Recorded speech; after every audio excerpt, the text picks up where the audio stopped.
I cannot enter.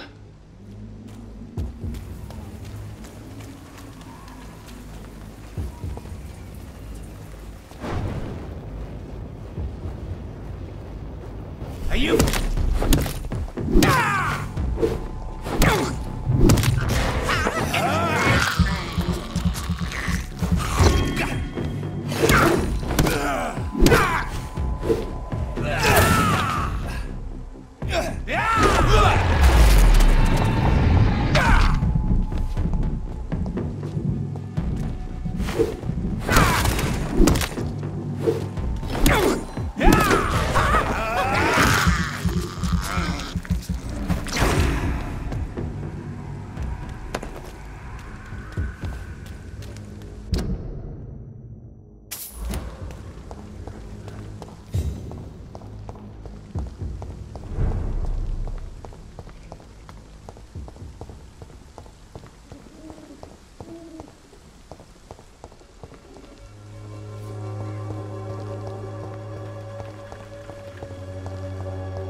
So Priwen never left Doris's theater after they invaded.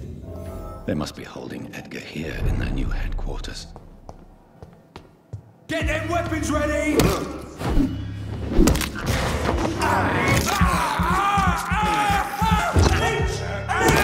my God!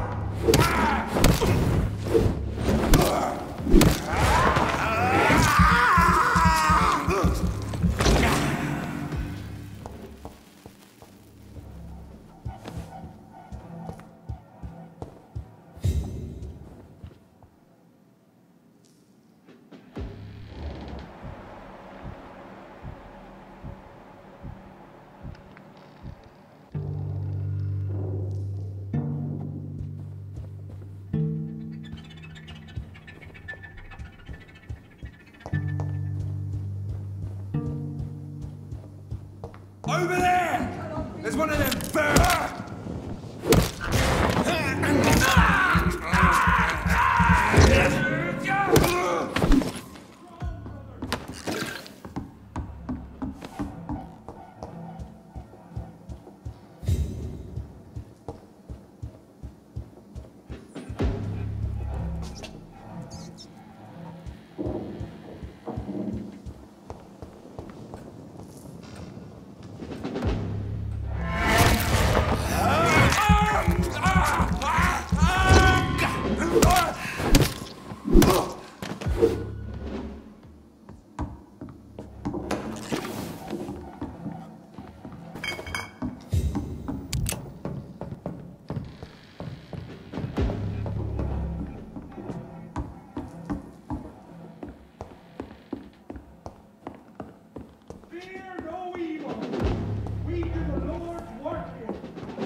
One's near. I know it.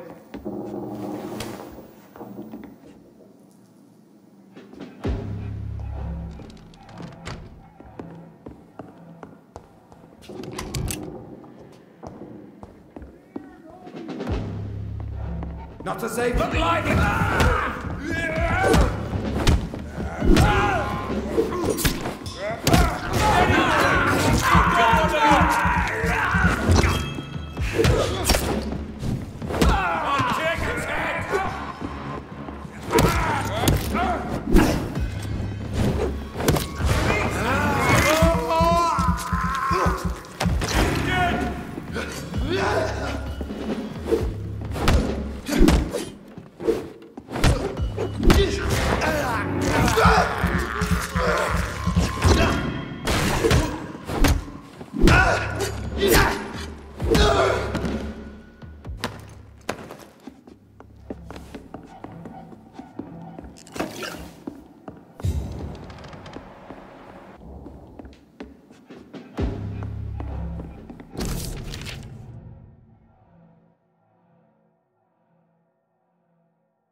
Doris Fletcher was about to become a disaster.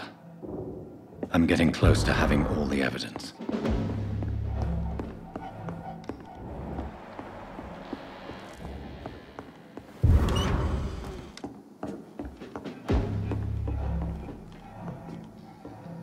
Fear no evil. We do the Lord's work here.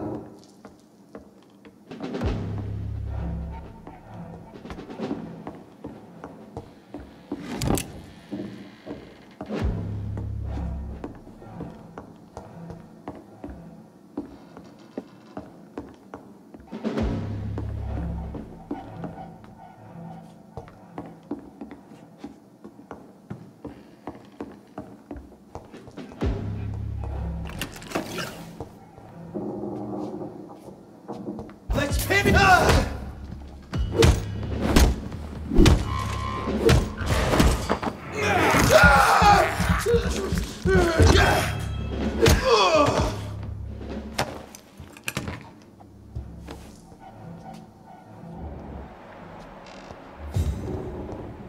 It's locked.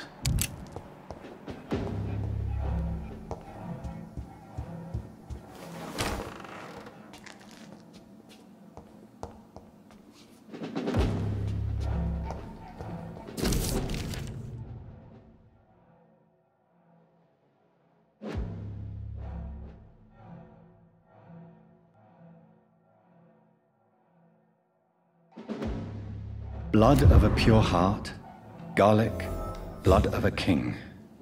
I don't understand. Perhaps this is what McCullum drank. I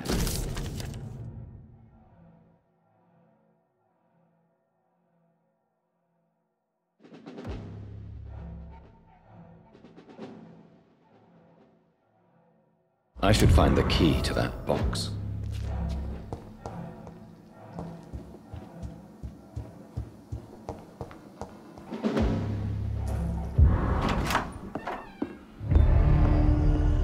Edgar.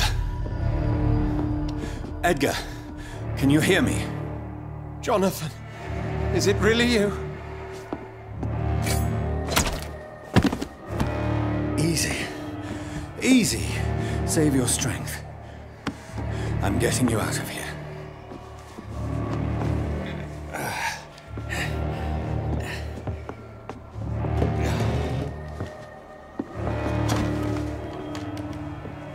Don't try to spare me.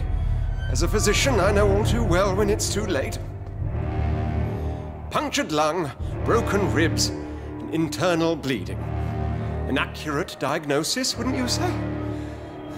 Edgar, what happened? They wanted me to confess. Beat me black and blue. Jeffrey McCullum ambushed me at the Pembroke Hospital. He was convinced you and I were responsible for the Skal epidemic. I never imagined that self-righteous fanatic would dare to attack us in the open. What became of him? I put him in a somewhat delicate position when I made him an immortal. Really? You sure that was the wisest course of action? Time will tell. The most intriguing part of his accusation was that you and I were the pawns of some ancient vampire. William Marshall. Yes, they tortured me to make me confess the same nonsense.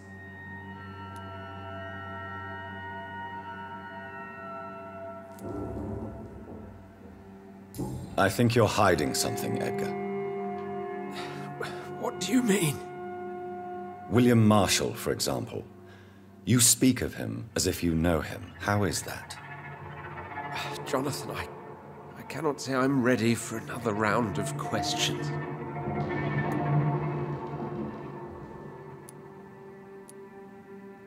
Why would the Guard of Priwen believe you and I created the vampire epidemic? Maybe due to our profession. Because I offered you shelter in my hospital. What can you tell me about William Marshall? Not much. History paints the story he was the greatest knight who ever lived. Amongst the immortals, he had a yet greater legend. Why is the Guard of Priwen so obsessed with him? He was the only ancient vampire to escape the first great hunt launched by the Guard of Priwen in 1854. They believe he's an evil creature plotting his return. Why would he deserve such a reputation? I cannot say. The Brotherhood of St. Paul's Stole has next to no intelligence on him. All I know is that he's supposed to be the oldest of all the British vampires. While investigating the epidemic, I read some of McCullum's findings. I think you have some explaining to do. I have nothing to hide, Jonathan. Nothing at all.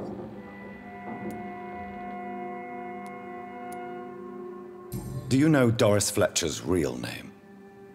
No, I'm afraid not. Her real name was Doris Jones. She was the daughter of Harriet Jones. What do you want me to say, Jonathan? Do you remember when we suspected Sean Hampton of killing Harriet Jones? Yes. The terrible episode that came as a shock to us all. Harriet Jones faked her own death.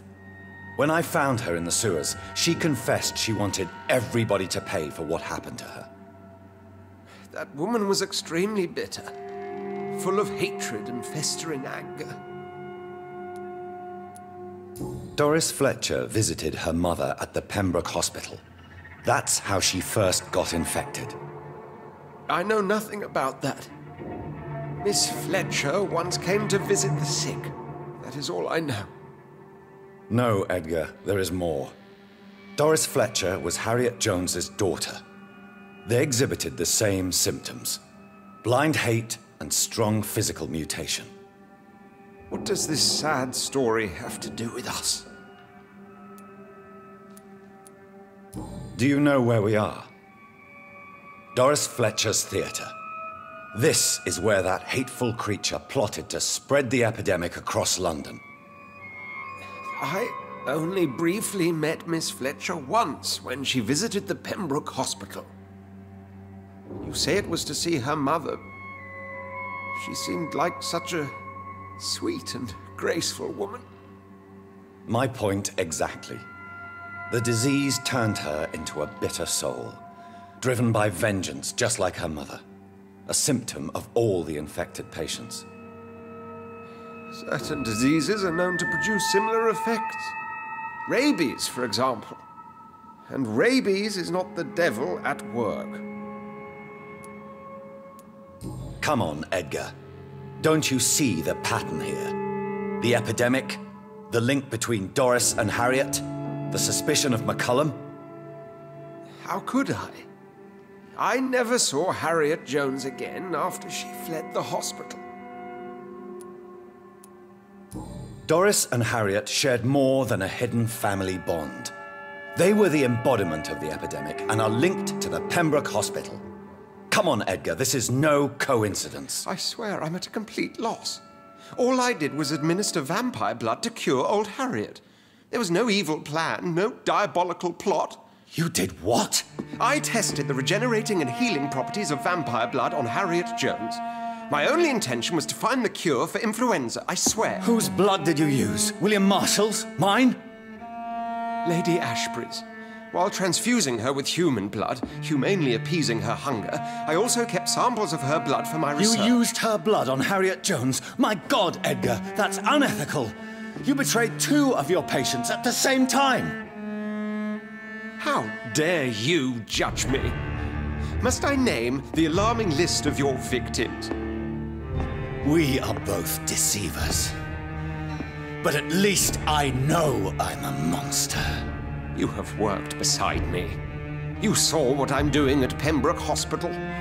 Jonathan, you know I'm not an evil soul. Just another victim of this tragedy.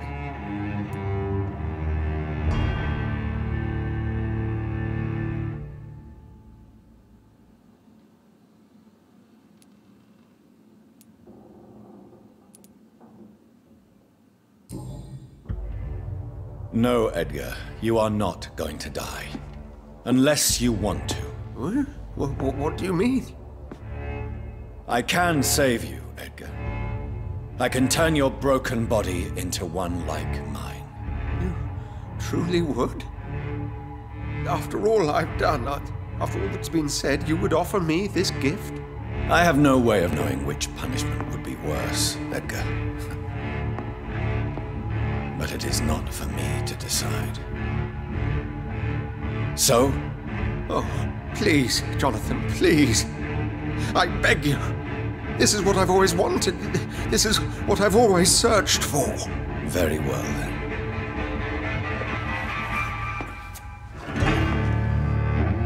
Prepare to die and be reborn. To face an eternity of guilt. I'm ready.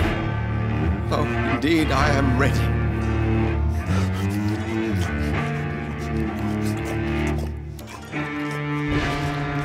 Enough!